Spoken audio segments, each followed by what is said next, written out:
Brodes Media.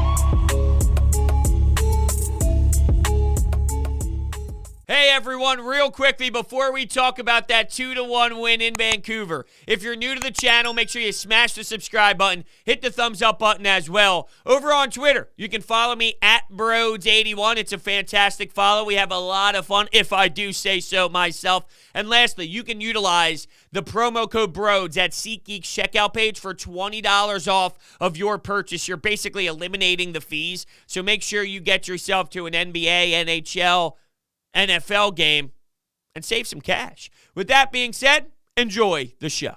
What is going on, everyone? Welcome on into Sports Talk with Brodes. Not a bad way to start the Western Canada trip when you end up beating the Edmonton Oilers, who were undefeated, and then you go into Vancouver. And I'm not going to claim that it was the most gorgeous effort in the world. The second period, they got annihilated. Martin Jones was sensational. My man was coming up left and right, stopping Brock Besser on a 3-on-1 little opportunity there. Late little opportunity, as if that wasn't massive. But here he is just coming out, challenging, and hits him in the face. Beautiful. He made absurd stops throughout the entire game, specifically the second period and on. Wow. Well, we had so many question marks about what do you have here. He was sloppy, and I'm talking about before he came to Philadelphia. It wasn't as if he was someone so sharp, but you needed that, knowing that there would be so many back-to-backs this season, knowing that the Olympic break is involved, which means the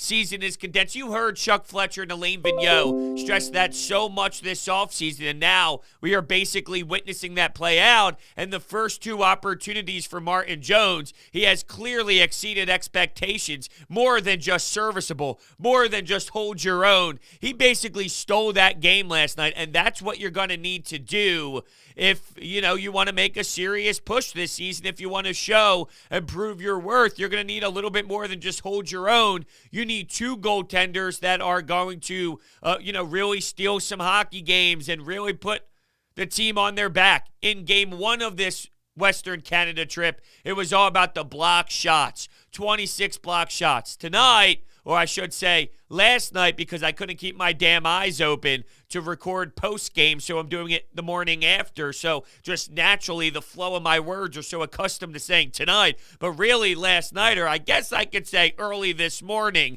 I don't need to confuse anybody. The game ended around, 1 a.m. or so? Regardless, okay? All I'm saying is Martin Jones, he was the guy at the end there who was just ridiculous all over the ice. Or all over the blue paint. I need some more coffee. I think that's what needs to happen. I love the fact that the Flyers just came out hot. Your top line, here's G, TK getting out in transition, and Sean Couturier scores within a blink of an eye.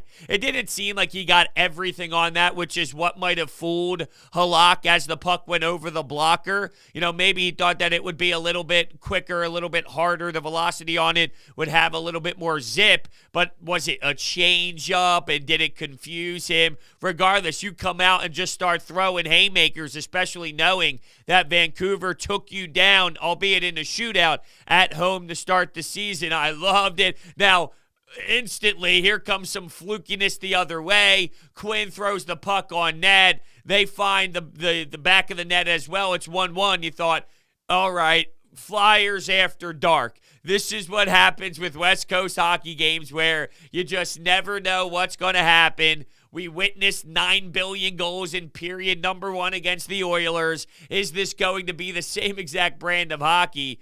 And then bang, Flyers get a power play. How about this setup by G with the bank pass off the wall, which is not the first time we've seen that this season. And then you find JVR on the backside after a beautiful passing sequence.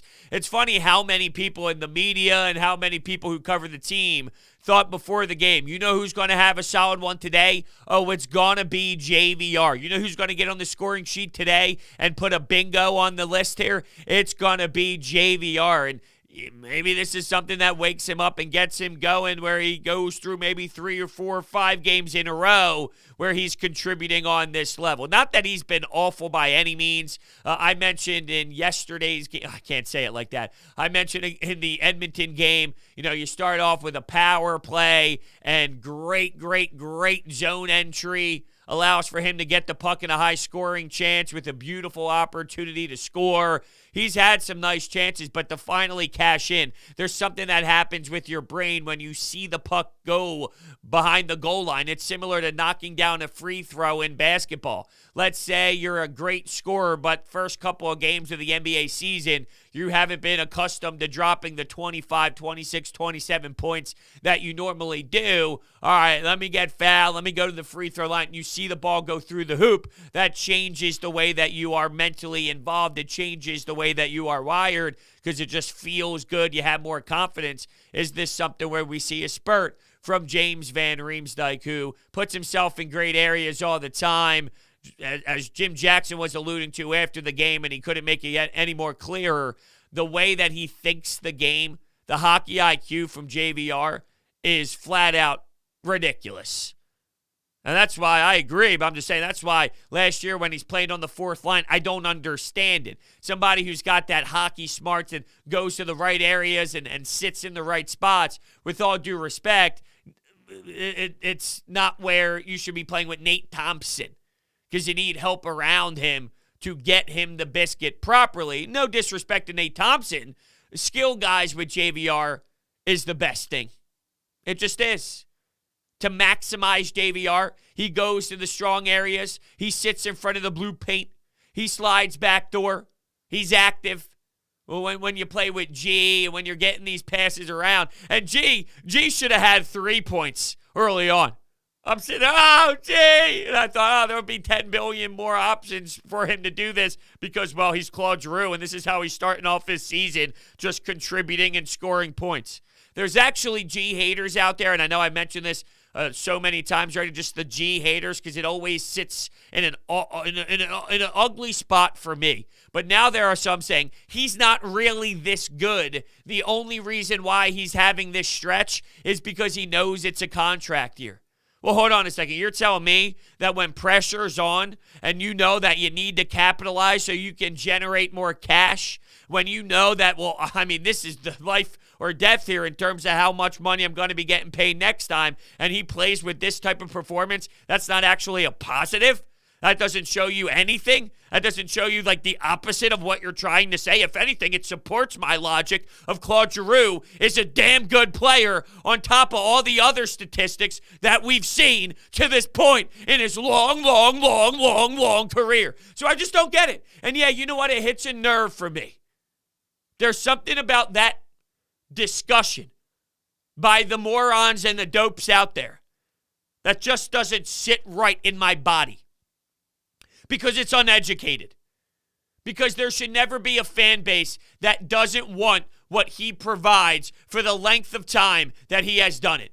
The winning draws late in the game. It's more than just, can he win you a Stanley Cup? He hasn't won a Stanley Cup. Dominates in the faceoff. Timely faceoff wins. You don't think that that's massive late in games? Come on now, you're a fool. What a game by Claude Giroux, huh? I can't believe they squeaked out of that second period after the first period ended 2-1. Outshot insanely. But the Flyers did grab a penalty, or they received a power play, I should say. Vancouver took the penalty. So hold on a second. You just got destroyed. You just got beat up real good. Vancouver wasn't able to score at all. Pettersson, not able to. Brock Besser, not able to. Tough day at the office for them in the second period in terms of actually generating the bingo. Actually scoring the puck. Could you somehow just spit in their face at the end? Make it 3-1, head into the last 20 minutes where Vancouver knows, wow, we significantly outplayed them. How are we down 2 goals? It's sort of a dagger. It's sort of a stab in the back of the neck. Weren't able to do that, though. How about this? You go into the third period, and the Flyers get a power play to start that period. So here we go, fellas. Come on. I know you don't deserve to be in this position, winning the game right now. But let's go. When you're given a golden opportunity, punch them in the face, smack them in the face. That's what good teams do. Not everything is beautiful. Not everything is just so gorgeous when it comes to grabbing 2 points, especially on the road when you're headed out in Western Canada. It got ugly, though, with more penalties, and you got 4-on-4 play. It was bad. But hold on, in that second period, I did not get to the fight. So McEwen ends up dropping the mitts with Luke Schenn, and it was one of those where fists are just flying, both guys are connecting. He grabs the top of the visor, which got him a 2-minute penalty, and Vancouver went to the power play. That's a momentum shift. Now, I didn't mind the fight at the time, so I'm not going to act as if, the hindsight is going to 1,000% change the way I feel, but I have a very unique perspective on fighting in general. I think a lot of hockey fans just rise up and scream like it's barbaric and say it's the greatest thing in the world. It's a timely thing.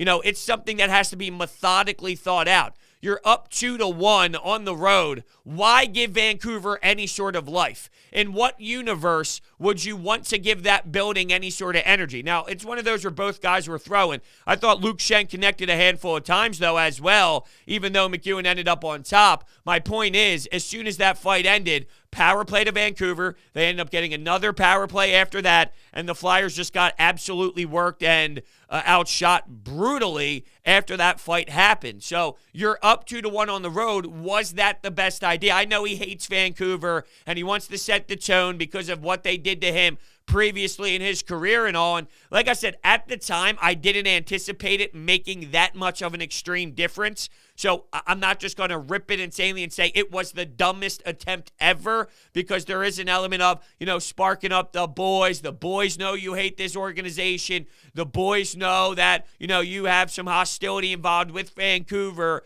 There's something about that rise. And this team, I mentioned, it has attitude. It has swag. It has an edge. That is a part of the team playing with this new lifestyle that they have. So if that's part of you, be you. Now that we saw it, though, that was a big major changing point that did not affect grabbing 2 points, but with a couple different little moments here and there, and if Martin Jones wasn't as strong as he was, that fight could have dictated the difference in feeling so good right now with the 2-1 win and having 4 points so far, while looking ahead at the Calgary Flames on Saturday night. So, that's just kind of my thoughts on it, where you have to be methodical. You have to really think about this. You can't just fight just to fight. Was it the perfect time to try it?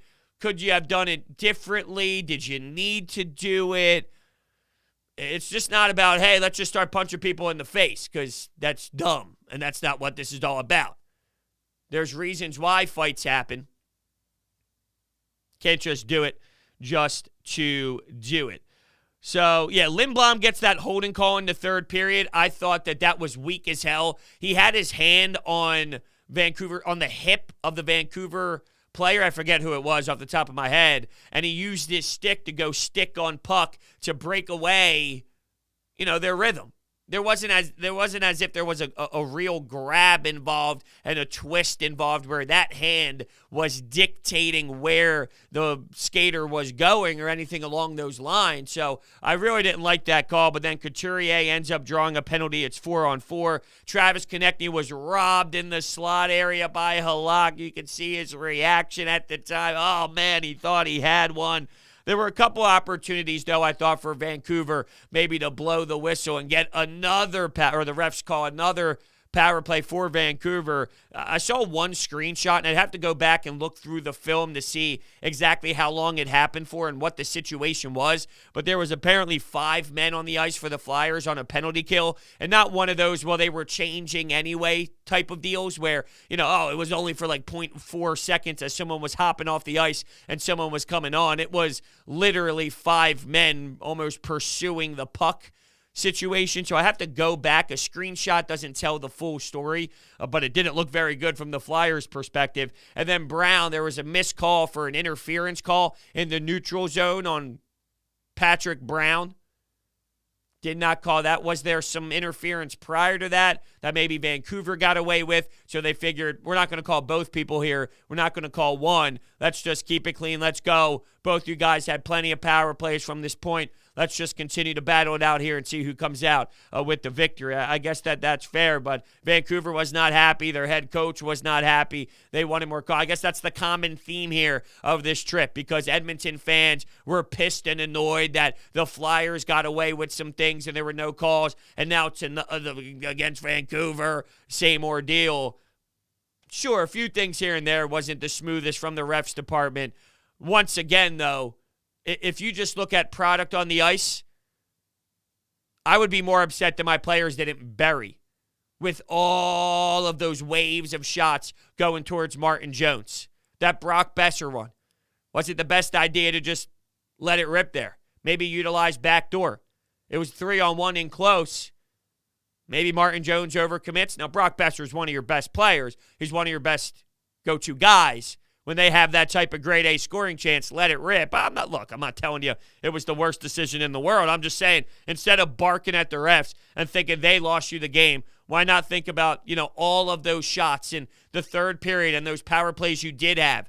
Stop acting as if it wasn't available to win that hockey game and your players just did not bury and execute the way that they needed to, and that was more of the bigger issue. Here's what I love late into this game. So Atkinson ices the puck. I don't love that. I don't love that whatsoever. My point is, though, they get stuck out there, that line. Well, here's Joel Farabee, Brassard, and Cam Atkinson in the defensive zone, in their own zone at the faceoff circle. What happens is Cam Atkinson on the wall just has a fantastic, beautiful work ethic to get the puck out of his zone. It creates a 2-on-1. Like, he had an error. He made a mistake. He iced the puck where he was seconds away from hitting the red line and putting it behind the goal line. Now he's making insane effort plays on the half wall to make sure that he makes up for that mistake, which actually translates to a 2-on-1. And Joel Farabee is going to the back door. The puck's hopping a bit. It looked like there was a bit of a sauce attempt in play. Wasn't the most perfect pass in the world, but just the fact that you go from mistake, this could be costly, to let me leave everything out here on the defensive side. Wow, here we go. We now have a 2-on-1, and it goes from defense to offense that quickly, that smoothly, after making somewhat of a really boneheaded mistake there. It just shows you the determination of Cam Atkinson. It shows you the smartness and the greatness, the great side of what Cam Atkinson really does bring to the table. Oh, there was that Provorov trip, too. Ugh. Here's a concern, just broad approach, not specifically towards tonight. And we've emphasized this for a while now. The penalties are no joke here, all right? Way too many penalties. Way too many penalties. You cannot survive forever with this. You have to stay out of the box. Credit where credit is due. The penalty kill came up large, and you killed 5 penalties. But we still need to stay out of the box. You give a lot of these teams a lot of these chances, more times than not, they will score. You don't want Connor McDavid with the man advantage and Leon Draisaitl if you can get 5-on-5 play. You don't want any team, no matter how bad or how brutal some of these teams are out there, you don't want to give their best top playmaking players an ability to work the puck around in the offensive zone 5-on-4 and set up the umbrella or set up the overload and set up these nice places. Now, not all of them can execute the way G can, the QC, the JVR, the way that was. With the chef kiss. That was on another level. I love it. G in that back wall right now, that backboard, setting plays up. It's just so damn smart. And the execution factor, too, just puts the cherry on top. There's guys who try this. There's guys who want to set up on the power play, and they want to point at the half wall. Oh, yeah, that'd be a good idea. There's a difference between that would be a good idea and watch me annihilate you with it. That was a beautiful sequence. I felt funny internally saying, wow, that was a good power play set up by the Flyers. What? You remember the special team woes that we had last season? That was a good power play. Not only a good power play, that was absurd. That was mind-blowing. Here we go. You end up setting it up. What? Utilizing the quarterback. What? Quarterbacking at the top of the blue line, going to the half wall. What? As if that's some mind-blowing concept there. But it set everything up. You go from the top of the blue line to the half wall, top of the blue line to the half wall. You bank it off the backboards. Bada bing, bada boom. The Flyers took the lead back. Unreal. What else is unreal is DraftKings Sportsbook. The NBA is back. And at DraftKings Sportsbook, an authorized sports betting partner of the NBA, the key to victory is a strong starting five. New customers can bet just $5 on any NBA team to win their game. And if they do, you win $200 in free bets. So why not make your roster Washington, Washington, Washington, Washington, and oh yeah, Washington. DraftKings Sportsbook customers can also get skin in the game with same-game parlays. Download the DraftKings Sportsbook app now. Use promo code Brodes. Bet just $5 on any NBA team to win their game and win $200 in free bets. If they win, you win with promo code Brodes. This week at DraftKings Sportsbook, an authorized sports betting partner of the NBA. Must be 21 or older. Pennsylvania only. New customers only. Restrictions apply.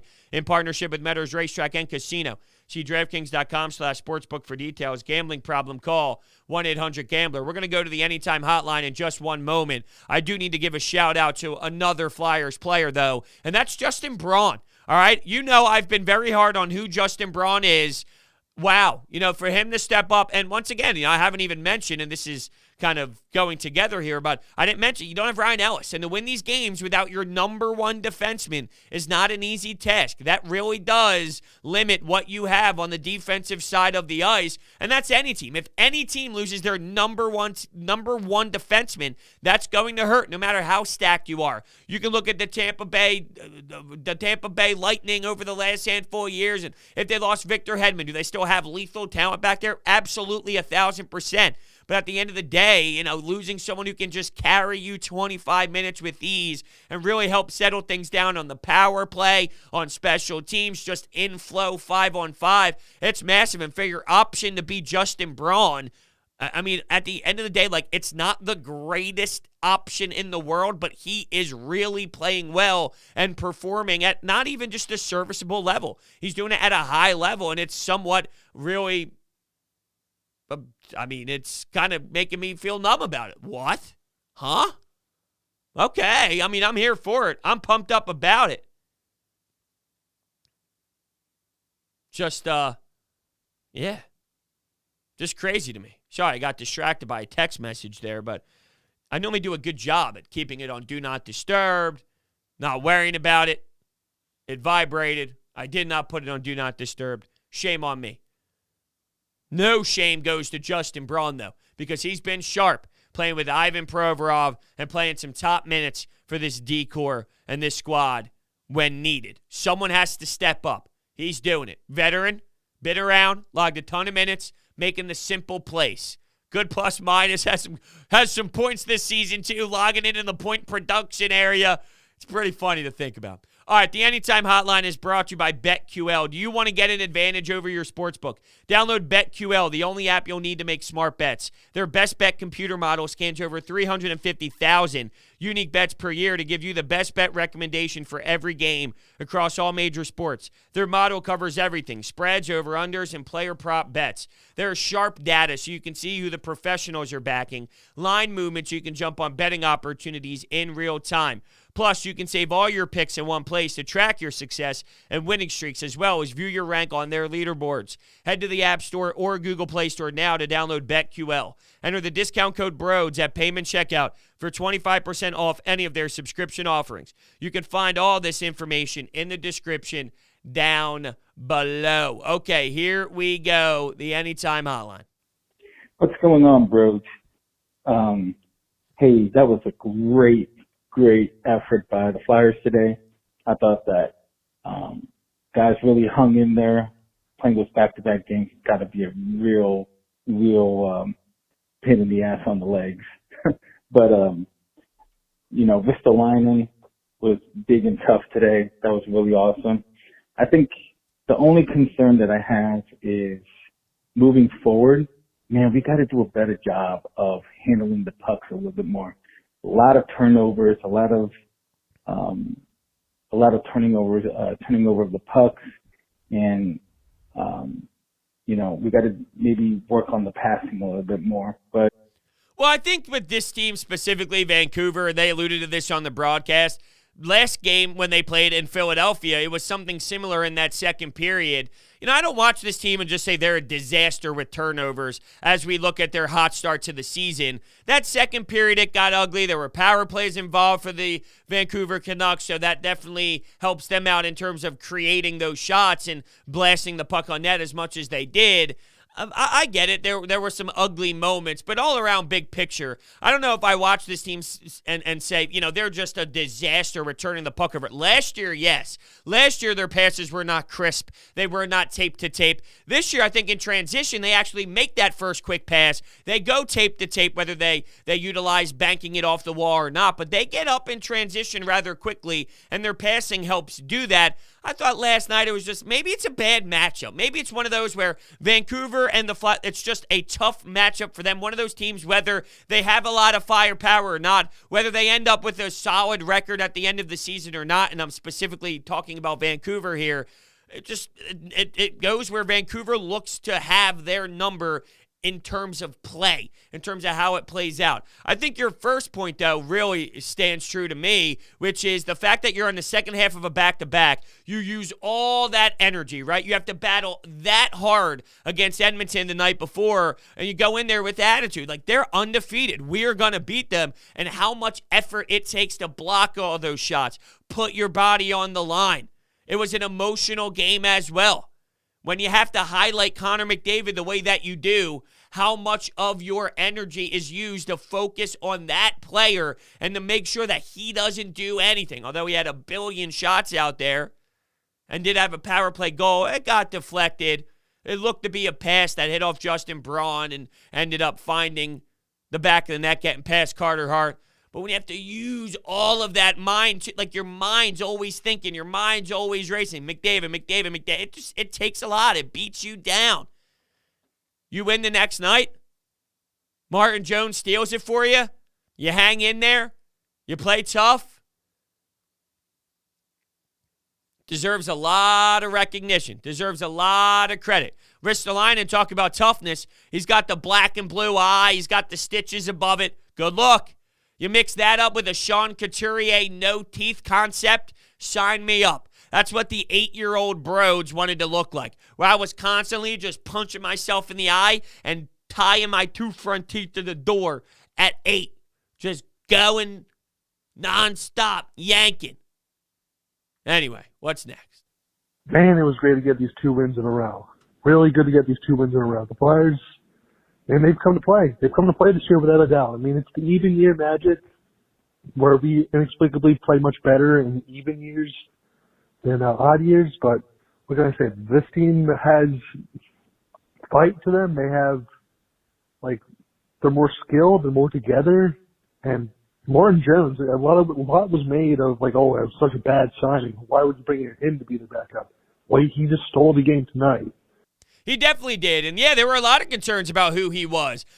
We've seen him have success in this league at one point, but he has been far removed from that action. Maybe there's something to be said, though, about playing with Carter Hart, new energy, new team, new life, change of place, really. We're witnessing that with Cam Atkinson. We knew that had to happen with Jake Voracek as well. When you go to a new city and there's a new environment and there's new teammates and there's a lot of buzz and your number one goalie's generating success, there's a snowball and a domino effect as well to hold up your end of the bargain, and Martin Jones has been solid. One thing I really want to point out when you mentioned about this team is, they're fun. I look forward to these games. The Sixers right now, But when the Flyers are playing, it's let's go. Let's go. And, I love Joel, but there's a lot of toxic environment stuff happening with the Sixers. There's not a lot of buzz happening with them right now. There's buzz surrounding this team. The city is grabbing onto this team, and it's not easy to do with hockey. And when it happens, you got to embrace it. When there's support for the team and there's love for the team the way that there is right now, and there's eyeballs from the casuals because they recognize, hold on, something's happening at the barn. Something's happening with the orange and the black. It makes it a lot easier for us, the diehard. It makes it awesome. There's morons out there that claim they hate it. Hey, stay on your side kind of thing. You're not here with us all the time. Don't come hop on when we're good. No. Come on. This sport is very niche. When success is happening, bring them on in. Let's go, City of Philly.